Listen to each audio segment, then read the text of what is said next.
So in the Bourbon News, I think page 8, it says item 8 from KDL, KYVL, Kentucky Virtual Library. There's an image of the Bourbon newspaper, December 30th, 1902. This is an important period in Kentucky history because it's when the Democratic Party goes from the convention style of elections to the primary voting style of elections. Before, they would send delegates to a convention, and then the convention would decide who all the statewide executive races would be. But in 1903, Beckham, J.C.W. Beckham, the guy who took William Justice Goble's seat, he was the lieutenant governor, so he was the one that was elevated to the governor's chair. He implemented the primary election for the Democratic Party.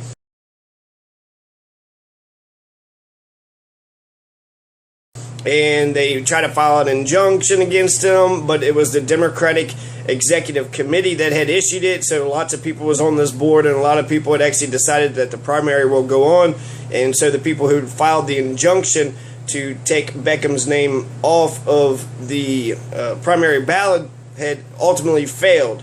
I thought that the argument was whether or not he had actually served a term or not. He didn't serve his complete term, even though it was only a few days, so therefore they said he was allowed to secede himself. So I am very skeptical of this Beckham character. Beckham was very pro L&N Railroad. That was one of William Justice Goble's biggest enemies.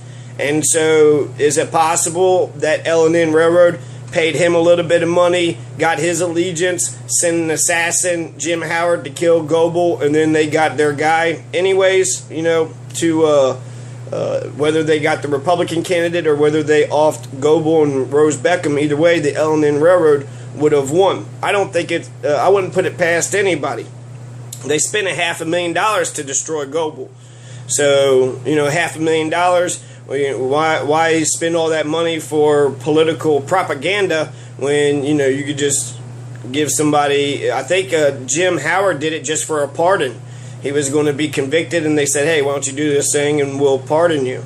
So here's an announcement of Mr. Beckham, okay? So this is in, the primary was going to be held May the 9th, 1903, and I'm going to read his announcement here in a second. First, I want to actually mention, I was looking at the 1903 Democratic primary because they said that he was Beckham had ran unopposed, but due to his record of reconciliation and supporting non-controversial reforms, he had no significant opposition in winning his party's nomination. This is according to Wikipedia, and then it goes to Burkle and Register, page 290. So you can, take a look at what they're talking about there in the Register. Not sure what they're calling the Register. But, they said that there was no significant opposition. Now, that seems, kind of compared to our race. And so, was there opposition or was there no significant opposition? I want to find the name. I haven't been able to find anybody who ran against Beckham from the Democratic side on May 9th, 1903.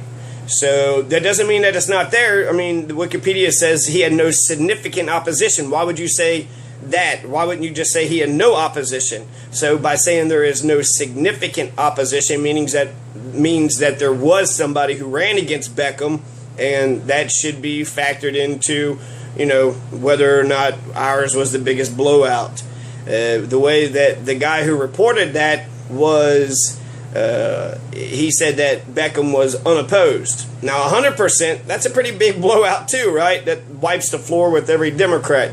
And also with that whole term blowout, I actually considered they should have said, Jack Conway dropped a nuclear bomb on Young. That was the headline, that I was looking at. So the fact that they didn't say Conway nukes Young, they want to call it a blowout, whatever.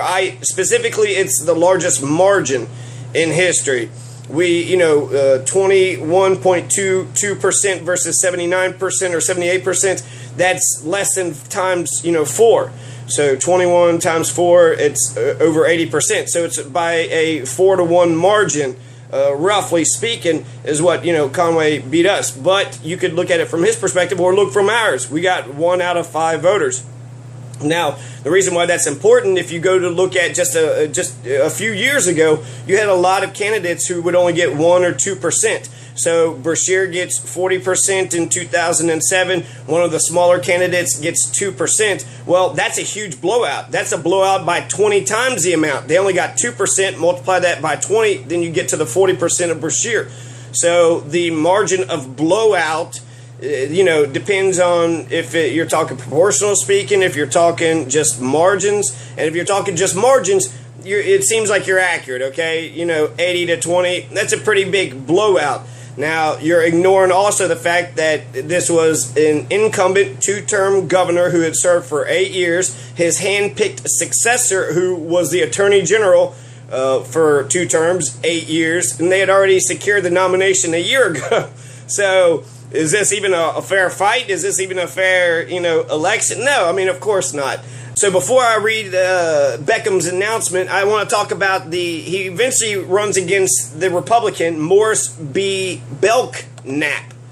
And Morris B. Belknap, I don't know, Colonel Morris is a Republican, the Sheffield Scientific School, I don't know who this guy is.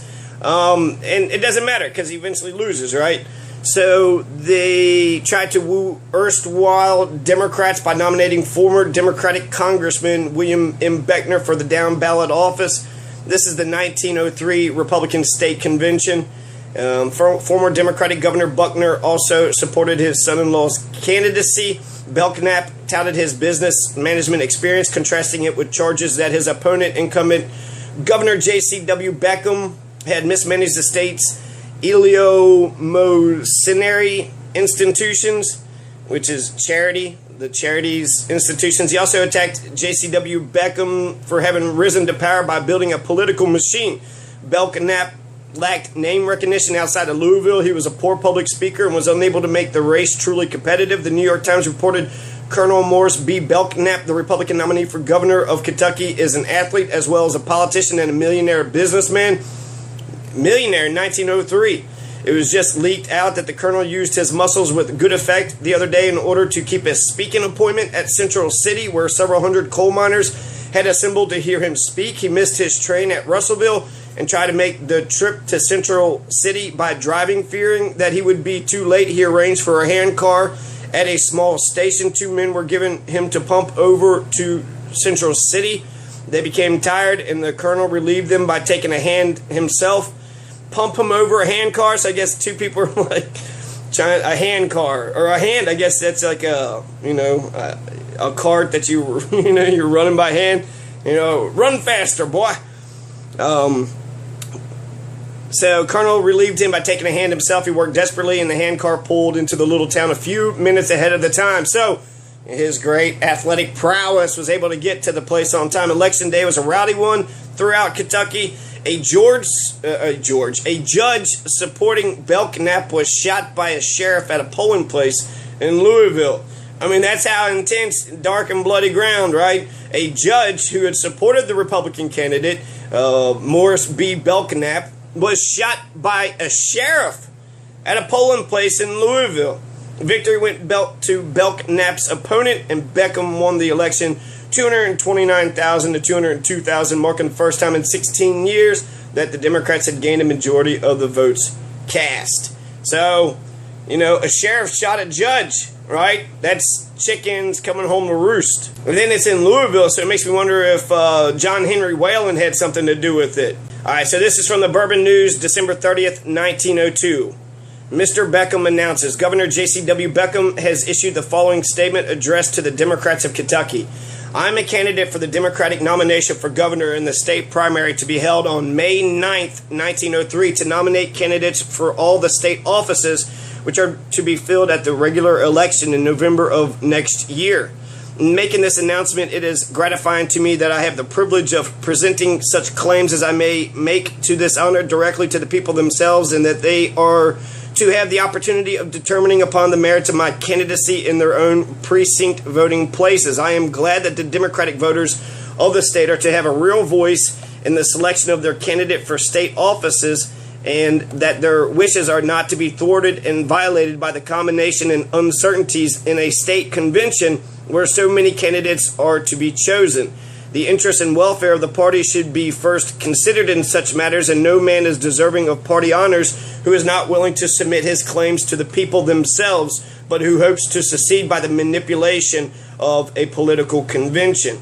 I have never yet been afraid to go before the people for an honest expression of their choice, and I would never be a candidate for any office if I was not willing to trust my cause in their hands and submit without complaint to their decision. I prefer the light of the noonday to the darkness of the midnight, and also prefer the fairness of an honest democratic primary to the dark lantern methods of the professional wire puller in a convention. The state Democratic Executive Committee has seen fit in its wisdom to call primary on next May 9th to select the party candidates for state offices.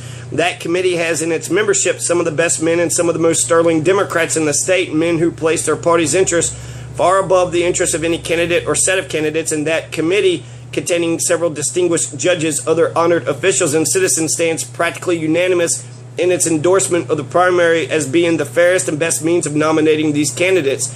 I've been accused by some worthy gentlemen who have found the governor's office a fruitless field for the husbandry and thrift of the grafter, and who have longed with eager eyes and well-whetted knives to get a chance at me in a convention where they might, in a spirit of offended patriotism and haunted with the fearful ghost of ineligibility, undertake to carve into mincemeat a public official who has been so unappreciative of their merits and so unresponsive to their behest. I say that I have been accused by these excellent gentlemen of the sin and crime of having favored a state primary. I must confess that the charge is correct.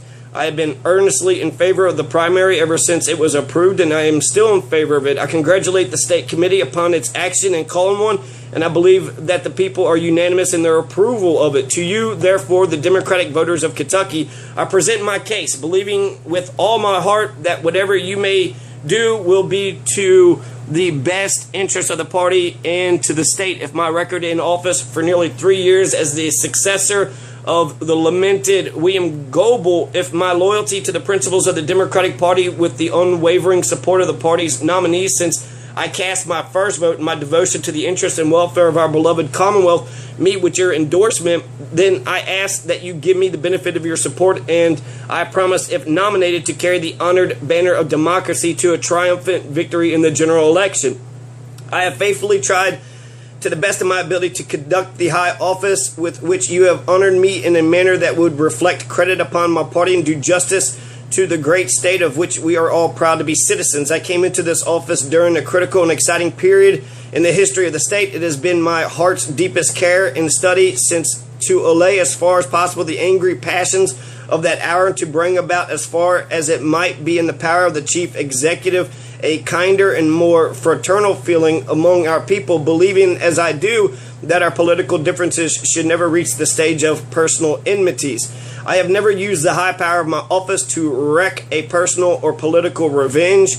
Whether I have succeeded or not, I have tried by incessant toil and devout endeavor to show the people of Kentucky that the Democratic Party is better equipped and better disposed to give them an honest and capable administration of their state affairs than any other party. It has been held against me by some unkind critics that many of those who have politically opposed me have occasionally paid me some tribute of praise for official conduct. I do not resent the criticism, for I have yet to learn that it is necessary for a Democrat to prove his devotion to his party by making himself offensive to his political opponents. I am a Democrat above all things because the principles of our party teach me to treat our Republican friends better when we are in power than they treat us when they are in power. I shall never try to gain a Democratic friend by persecuting or mistreating a Republican opponent. From its great founder, Thomas Jefferson, our party inherits breadth, liberality, justice, and patriotism. The Democratic Party stands for these principles, and today the party in Kentucky is more vigorous, more successful, and more hopeful than anywhere else in the United States. It is the only state which the Republicans carried in 1896 and lost in 1900. It has stemmed the tide of Republican success in the nation, and it is constantly adding to its strength. It has taken Kentucky out of the list of doubtful states and served notice upon the Republican Party that before that party can expect any support from the great mass of intelligent, patriotic Kentuckians, it must first make ample apology and show proper penitence for the blunders and crimes which it has blackened the fair name of our proud Commonwealth. The state is prospering under Democratic administration, business is increasing, and a remarkable development is going on in all industrial lines. Our people are contented and happy and are giving their attention more than ever to the commercial and material progress of the state. No man is entitled to the credit of this improved condition of affairs, but surely the progressive spirit and liberal policy of the Democratic Party have done their part to bring it about. I ask the support of the Democrats of Kentucky in my candidacy for this nomination. I pledge you that if nominated and elected, I shall devote the best labors of my life in continuing during the next term of this high office the policy I heretofore followed, broadened and improved it may be with the light of a bitter experience, conscience of the great debt of gratitude I owe to a generous people who have done so much for me in guarding and defending the honor of my native state, which with the same zealous care and watchfulness that I would my personal honor. J.C.W. Beckham, Frankfort, Kentucky, December 20th, 1902. So he wrote that several weeks before. Bourbon News eventually published it December 30th, 1902. May 9th was going to be the primary. That November, Beckham would, defeat the insignificant opposition of the Democratic Party, the unknown, the mysterious Democratic opposition in that first primary, in that first Kentucky primary, and then go on and beat Belknap in the November election. So that's a little bit about the 1903 primary, the beginning of the primary elections for the Democratic Party in Kentucky. And generally, that is a progressive measure. That's given the power to the people. Before, it was delegates. It's almost like the super delegates with the Electoral College and the conventions of the presidential elections. But here, you put your name on the ballot, and anybody, it could be a total insurgent. And a person from out of nowhere who's been a Democrat their whole life just stands up, and then all of a sudden, they are the ones who represent the Democratic Party. So it doesn't have to be, the way it is, that the people in power choose their friends and then hopefully get them into positions of power.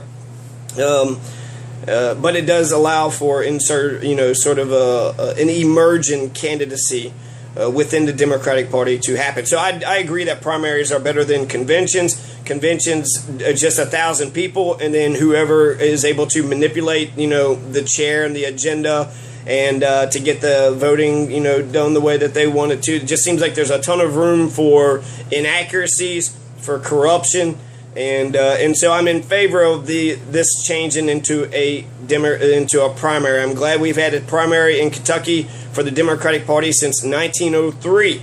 So for 102 years, for 112 years, we've had a primary here. So you should thank the Democratic Party. Beckham, while I do question him because of his money, L&N money, he did get the primary instituted. So that's sort of very Jacksonian, getting the senators elected, getting everybody elected, get the power to the people, right? The power to the people. So we should be the ones who choose our representatives.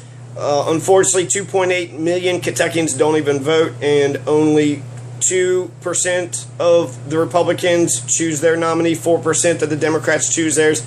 So a very tiny sliver of the people of Kentucky actually choose any of these representatives. But that's an issue for 2015. In March 1904, after Beckham had changed the primary, right, changed the convention to the primary, now the Democratic Party is going to have primaries for the rest of our lives from 1903 on. And so that was Beckham who did that. He got reelected. It says with token opposition. We don't know if there's a name or not. Why would you say, no significant just say no opposition. So I'm thinking there was opposition. I'm thinking that he actually ran against somebody. There was somebody else that was on the ballot in 1903. And if you know about it, type it in the comments, because I would love to know who that other person was, because that would represent a bigger blowout between two candidates. Between the wide margin, right, of Young v. Conway. But that's, again, it's not being nuked, right? Okay, so after Beckham gets in there, in March 1904, he signed the Day Law. This is who JW or JCW Beckham was. He was, he was a fucking racist. The day law segregated all the schools, including private schools, and it forced Berea to segregate. It's private. So, when it comes to stopping racism, people like Rand Paul says that a business should be allowed to discriminate if they want to because they're a private entity. And yet these same fucking racist assholes, when they implement Plessy versus Ferguson, they force private schools to segregate as well as the public schools. And so that affected everybody. Berea College, they had filed an injunction but wound up failing. And John Marshall Harlan dissented, the same dissenter of Plessy versus Ferguson. But that's JCW Beckham, right? And it's unfortunate because we're going to see racism. That's how the last Republican before Ernie Fletcher was Louis B. Nunn. And Louis B. Nunn's son was the one that killed Amanda Nunn. And then we got Amanda's bill passed. So the last governor had patronage, giving out jobs to his buddies, and then wound up getting hit up in the Ethics Commission, supposedly disgraced. I don't think it was that bad. So, perhaps it wasn't disgraced, but the Kentucky media was eating it up and spreading it like wildfire. It's a bad thing, but it's, something to say that it just totally just ends you. It almost seems like that's what people do. I'm not saying that corruption's a good thing, but people look after their friends and family and don't give a fuck about, the general public. So that's, corruption. I don't know. Humans are sort of susceptible to corruption just because we're social animals. We want to treat our friends and family good.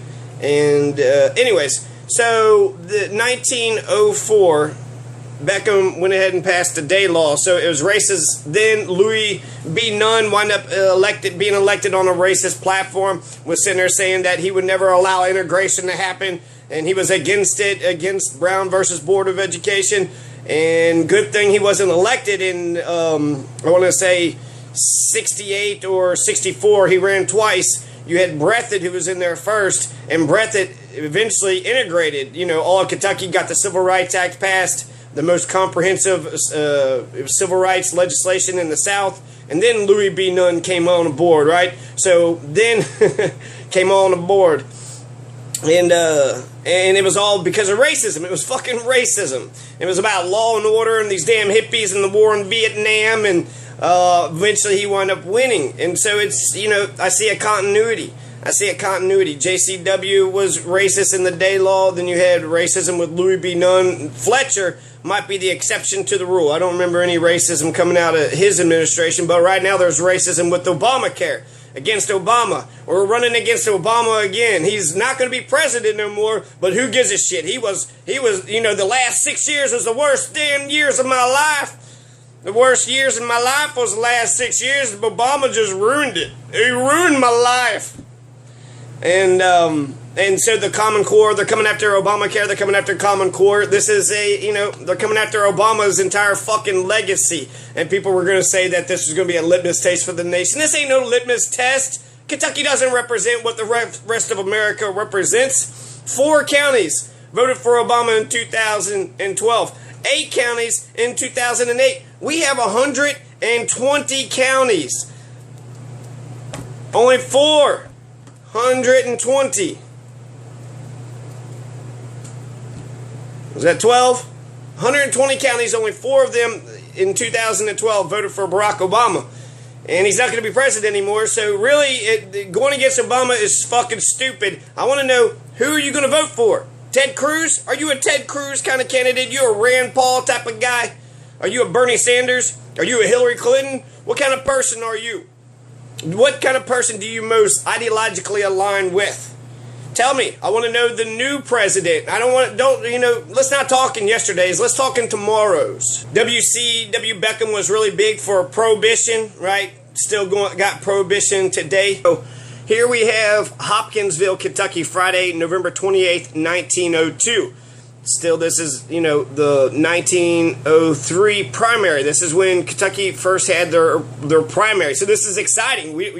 Instead of having a convention and all these elites going to a convention and then, somebody, bullying somebody else and everybody being all pissed off, now the people get to decide. It goes to the people. We go to the ballot. Whoever's got the most votes wins the election. That's a progressive measure. Good for Beckham for doing that. Fuck Beckham for the day law. He eventually passes, he regulates textbook monopoly prices. So I'm not for sure if that's a good thing, right? You kept the textbooks real cheap, but then you got rid of all the black people. Not a good call there, Beckham, JCW Beckham. And that's the unfortunate, because that's the Democratic Party and the Confederates were pretty much tied to each other for a long time. LBJ changed that in 1964, the Civil Rights Act. But for the majority of the time, the Black Patch Wars was also going on in Western Kentucky, but Beckham didn't do shit about it. Beckham didn't give a fuck. JCW, the governor, the honorable and respectable and great, your highness, Beckham, he didn't care. He didn't do anything because that was his Confederate allies. And so the Black Patch Wars, while it was against the tobacco monopoly, it was also a lot of the Confederates and their, unruly, violent lawlessness. So it's reminiscent of the days of the Ku Klux Klan. It's fucked up. That's the only way we can get solidarity around here. We all can't just collectively say, let's stand together, all for one, one for all. Instead, it's pretty much one person says, hey, let's all get together, and then everybody goes, no, I'm an individualistic asshole. Hey, I'm an individualistic asshole too. Hey, I'm an individualistic asshole too. Yeah, fuck that guy. Let's all never ever get together. Let's have no solidarity. Let's have no unions for the rest of our lives. And, family is a union. Workers are a union, so the United States is a union. The idea of, a bag of sticks, it's where the word fascist comes from. It's also where faggot comes from, a bundle of sticks. But fascis is a Greek or Roman word. And when the bundle of sticks, when we all, they can't arrest us all. When we all stick together, we win. Unless, you got a few scabs. But here in Kentucky, everybody's a scab. Nobody's union. So Hopkinsville, Kentucky, Friday, November 28th, 1902. The Beckham machine attempts to order an unlawful primary election. Uh-oh, watch out. JCW Beckham is trying to push this fucking primary election on us. While I agree with the primary election, it does turn out that Beckham does do some weird shenanigans with the primary election coming up after this.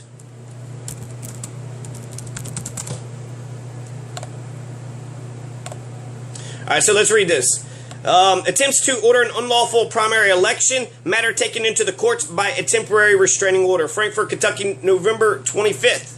So this is way in advance, right? They called it for May 9th, 2003, and that was when the primary was supposed to happen, but on November 25th, it goes to court.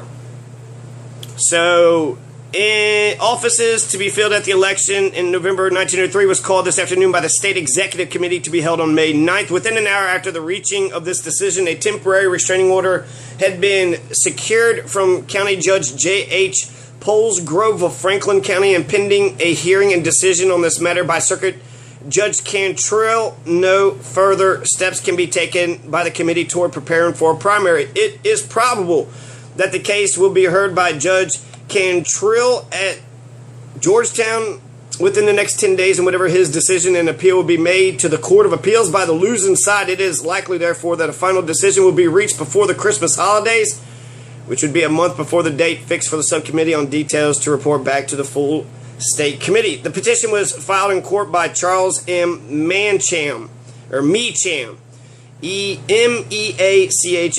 the executive committeeman for the 2nd District, who, with Ben D. Ringo, voted against the primary plan of nominations.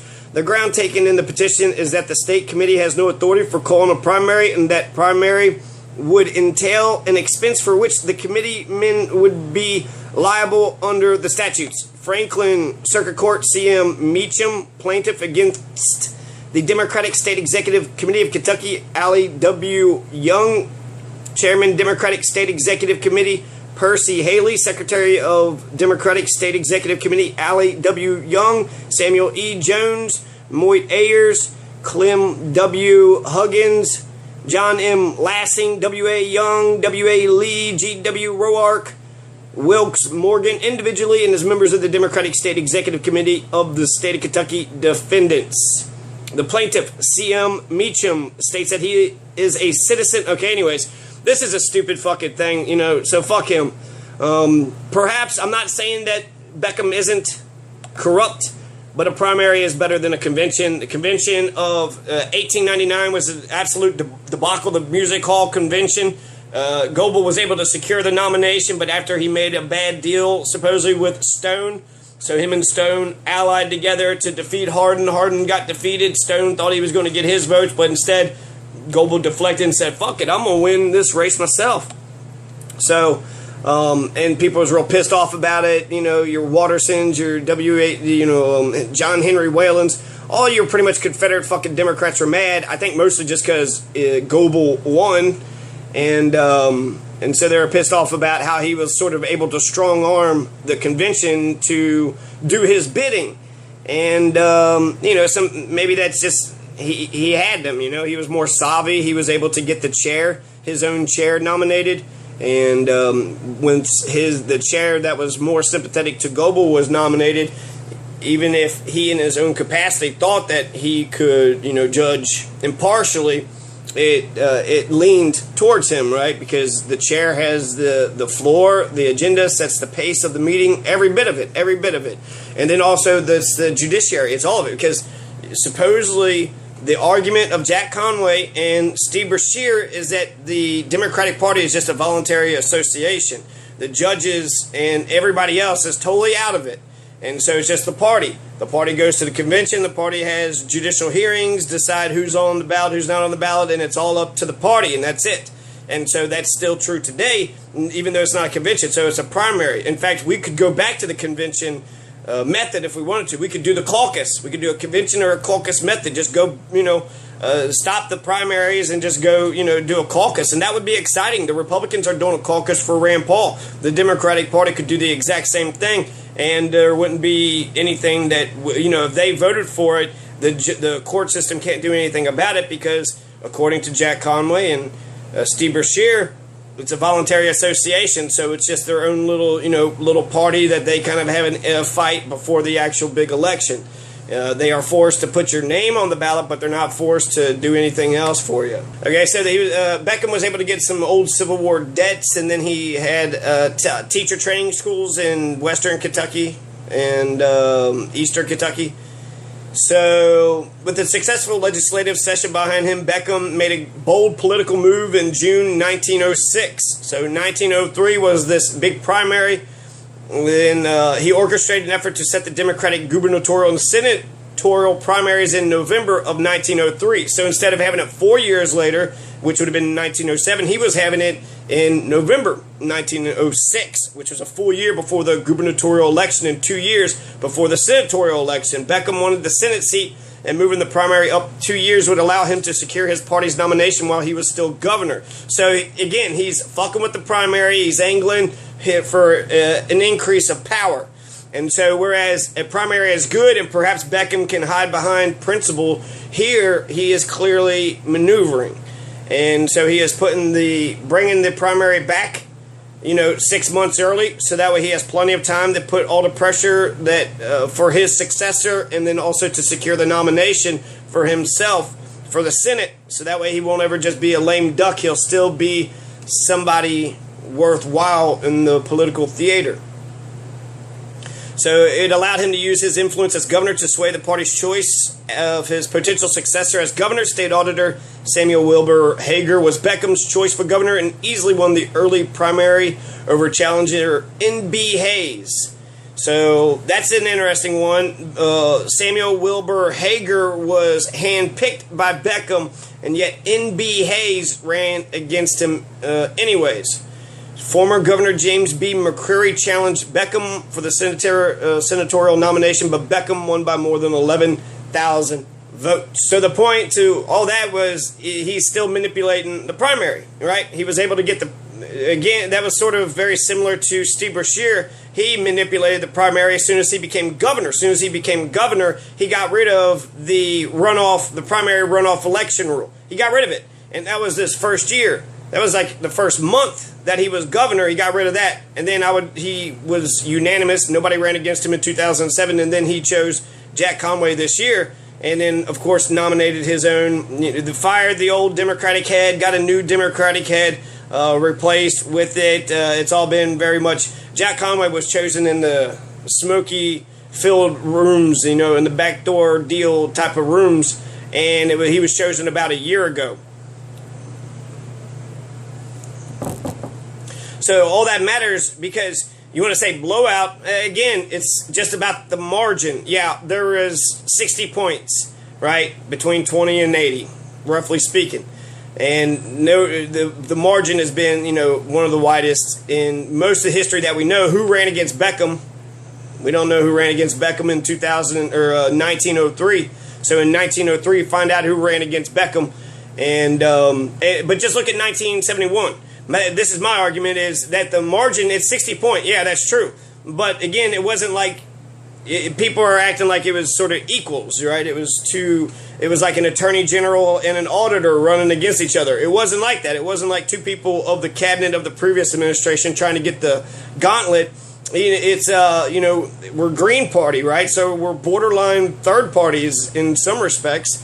But look at 1971. Wendell H. Ford won the Democratic primary with 53% of the vote. 53%, 237,815 votes. He beat Burt T. Combs, who was close to him. So it was basically between them two. Burt T. Combs got 44%, and it was 195,678, 195,000 votes. But let's look at all these other. You got William Shires, John E. Nipper, Earl R. McIntosh, Robert McCreary Johnson, Jesse N.R. Cecil, and Winton Benj Cup. Winton Benj Cup, Young Masters 2015 smashed the shit out of Winton Benj Cup. Winton Benj Cup got 0.4%. We got 22.21%. Winton Benj Cup, he got 1,700 votes. We got 38,000 votes. So we smashed just, the range that we beat this guy. He's 1%. We could say 1%. We beat him over 20 times the amount. To say 2,000 votes, 38,000, 19,000 votes, the popular vote, and the percentage points, we smashed the shit out of him at a farther range, proportionally, not the margins, proportionally, than, than how bad we had got beaten. And so that was Jesse N.R. Cecil. Jesse N.R. Cecil got 0.4%. He got 1,000 votes, 2,000 votes, 2,500 votes, 3,100 votes. And William Shires got 4,000 votes. So Young Masters' 2015 campaign beat the shit out of William Shires' 1971 campaign and John E. Nipper's campaign and Earl R. McIntosh, Robert McCreary Johnson, Jesse N.R. Cecil. Jesse N.R. Cecil don't want none of this. Earl R. McIntosh, get the fuck out of here. You want to say who got smashed, who had a big blowout? Earl R. McIntosh got 0.56% of the vote. So compare Earl R. McIntosh with Wendell H. Ford. Wendell H. Ford got 53%. So Earl McIntosh, we'll round you up. We'll say 1%. So Wendell H. Ford beat the shit out of Earl R. McIntosh over 50 times the amount. Over 50 times the amount. We were less than 4. 21.22. 17, so multiply that. We were, you could say about 1 in 5, but it was actually a little bit better than that. We had a little bit more than just 1 out of every 5 voters vote for us in the Democratic primary. And so that's way better than, William Shires, John Nipper, Earl R. McIntosh, Robert McCreary Johnson, and Jesse N.R. Cecil, and Wilton Benj Cup. Fucking Wilton Benj Cup, your fucking campaign in 1971 sucked. It sucked. You got blew out. It was one of the biggest blowouts in all of history. In fact, I would wonder, that is, if you want to talk biggest blowouts in history, that's how you'd have to do it. It was 50 times over. Wilton Benj's Cup, his campaign was beaten 50 times over. If you want to assume that we were two equals running against each other, I think you're the one who's living in a fairy tale. But if you want to do that, so that way you could talk shit about us, all right, have at it, Hoss. But doesn't make what you're saying accurate. You have the Republican Belknap opens his campaign in Mumfordville, Kentucky. September 12th is when he was there. The paper comes out in 1903. September 13th, 1903. Mumfordville.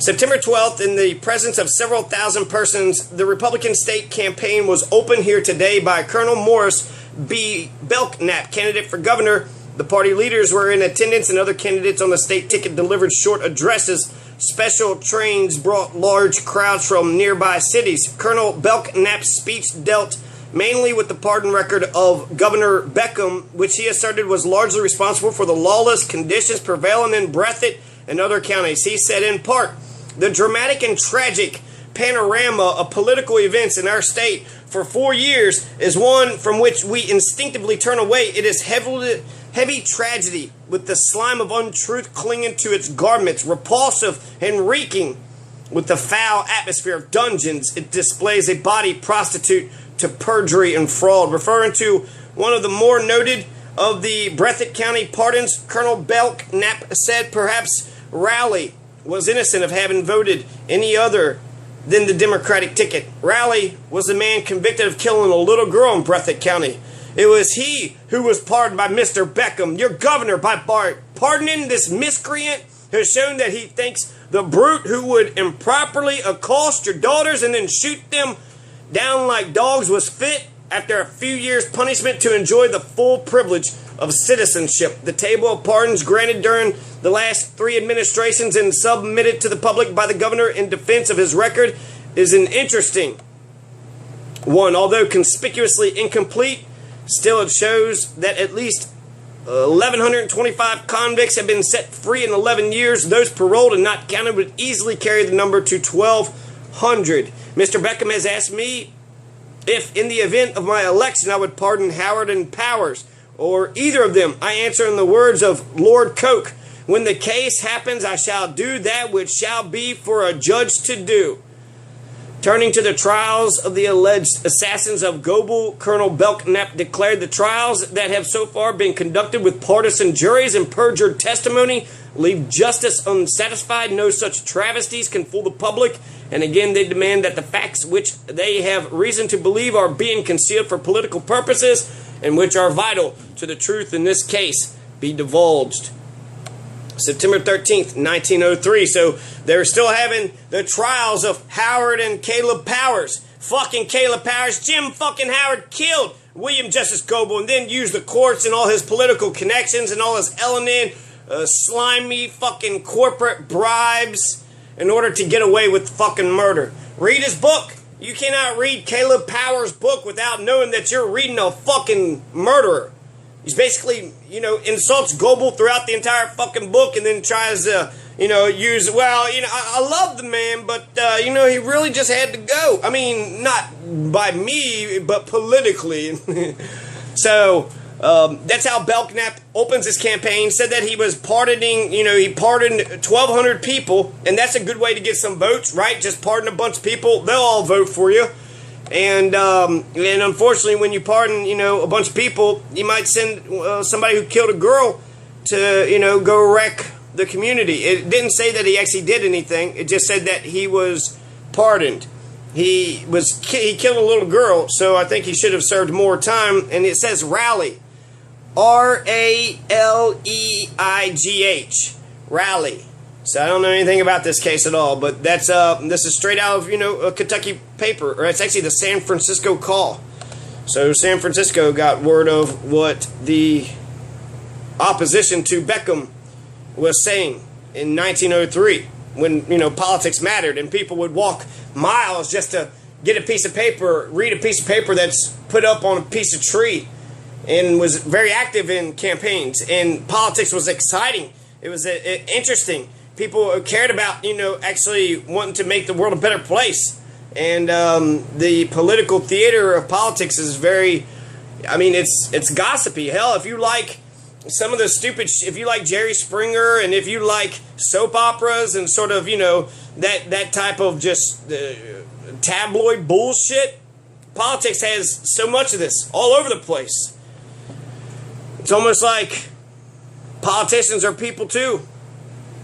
It's almost like politicians are white trash too. Right? Politicians are white trash. The quote that the leader of the Democratic Party in Kentucky, but they keep quoting, the reason why they're allowed to do what they did to Jeff Young and I. Okay, so here's what they did. I don't know if you know the situation or not, but just look at the Republican Party. The Republican Party allowed the voters to decide between Bevin, Comer, and all the rest of them. So at the debates, at the forums, the Republican Party didn't endorse any one or the other. They let the voters did. They let the candidates get their own message out. The Republican Party was there as a vessel to get the candidates, to make sure that there is fairness and make sure to get all the candidates' message out equally to all the voters. And that's exactly what they did. They went around having lots of different conversations about the worst ideas that Kentucky could ever go through. We didn't have that conversation. So how progressive is Jack? They keep painting him up. He's the most liberal person in the world. He ain't even close to being liberal. He's got like 3 or 4 liberal issues, and he's far right on many, many issues.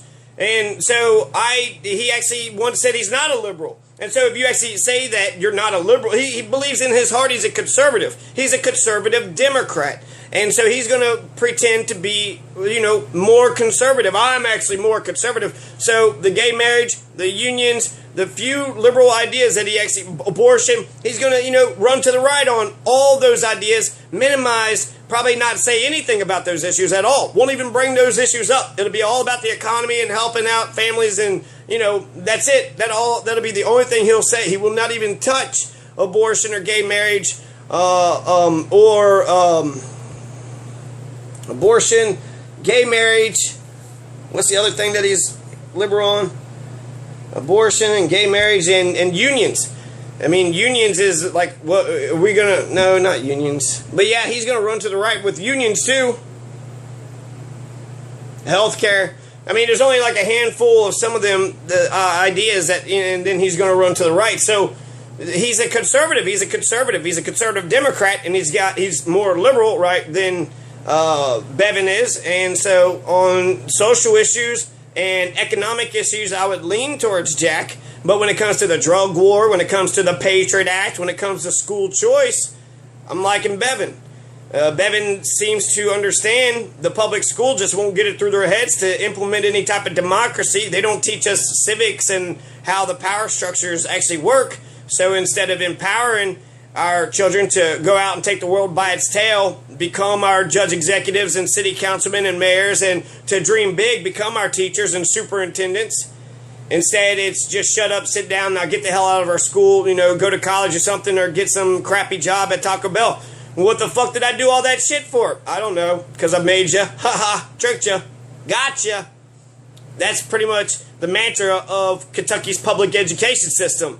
Why did I go 13 years? I wasted 13 years of my life of the young, formative, young me. I could have developed better relationships and a better understanding with the world if I just, played hooky all the time and went all Huck Finn and Tom Sawyer. Gotcha. Right, that's what the super...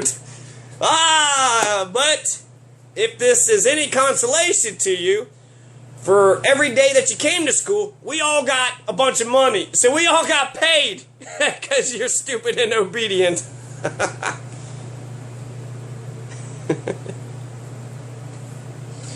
And so political parties are voluntary associations for political purposes. This is Judge Wingate. Thomas Wingate says that political parties are voluntary associations for political purposes. They're governed by their own usages, establish their own rules. Members of such parties may form them, reorganize them, and dissolve them at their will. The voters constituting such party are indeed the only body who can finally determine between contending factions or contending organizations. The question is one essentially political and not judicial in its character. It would be alike dangerous to the freedom and liberty of the voters and to the dignity and respect which should be entertained for judicial tribunals for the courts to undertake in any case to investigate either the government usages, rules, or doctrines of a political party, or to determine between conflicting claimants' rights growing out of its government, period. Davis v. Hammock, Court of Appeals, Kentucky, 58 SW 779-780-109 KY dot 276.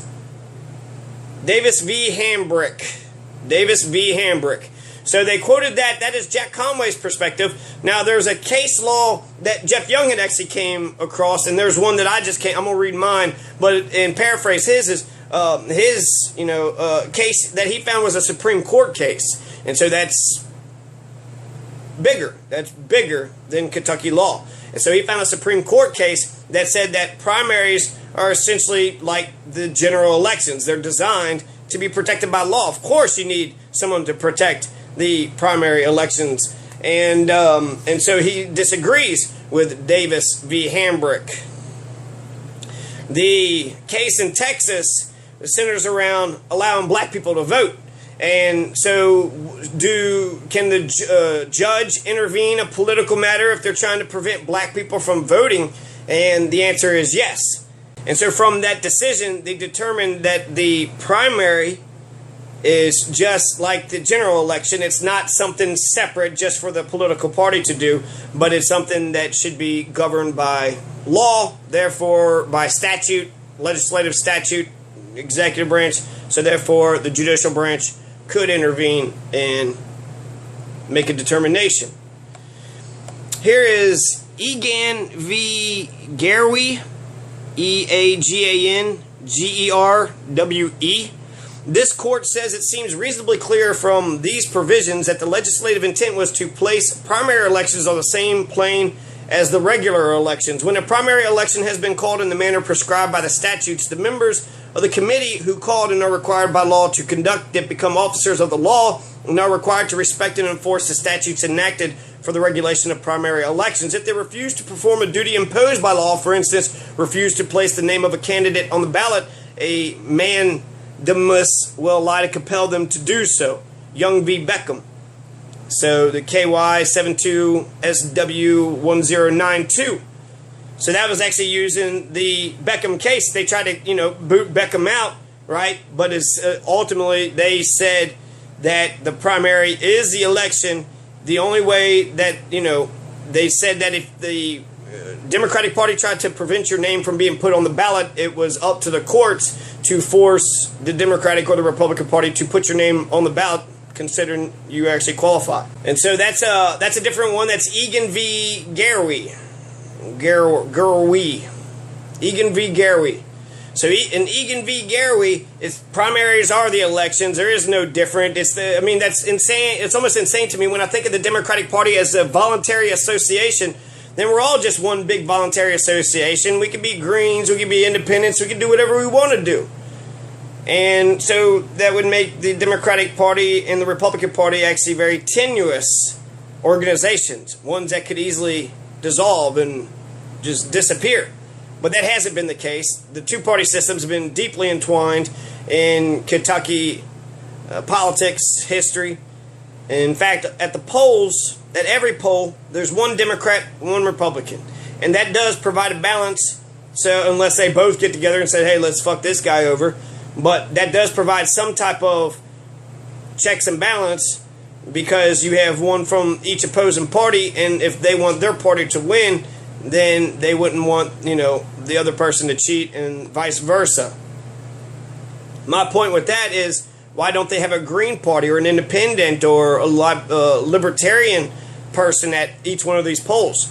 Because the Republican and the Democrats are chosen. That is the state acknowledging that the Republican and the Democratic Party are the two biggest parties in Kentucky. So therefore, when they run the primary election, it's not some little, a picnic club. It's not some sort of, Tea Party club.